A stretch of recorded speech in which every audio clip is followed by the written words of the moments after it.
गळा लावण्याचा प्रयत्न केला जात असल्याचा आरोप शिंदेंच्या शिवसेनेचे प्रमोद घोसाळकर यांनी केलाय। माणगावमधील शिवसेना नगराध्यक्ष नगरसेवक यांना सुनील तटकरे यांनी राष्ट्रवादीत घेण्यासाठी 25 लाखांचा आमिष दाखवलंय। इतकंच नाही तर राजीव साबळे यांच्या शिक्षण संस्थेला सीएसआर निधीतून 10 कोटी देण्याचा आमिष दाखवून त्यांच्यावर दबाव टाकल्याचा आरोपही त्यांनी केलाय।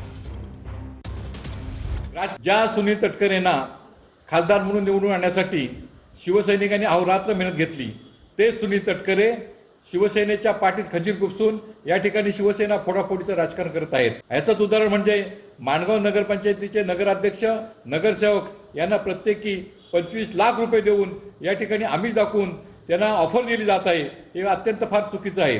त्याचबरोबर सीएसआर फंडाचा राजकारणासाठी गैरवापर करून आमचे प्रवक्ते राजू साबळे यांच्या शाळेला 10 कोटी रुपयाचा निधी देण्याचा आमिष दाखवून त्या ठिकाणी वेगवेगळ्या प्रकारचा आमिष दाखवून त्या ठिकाणी पक्षप्रवेश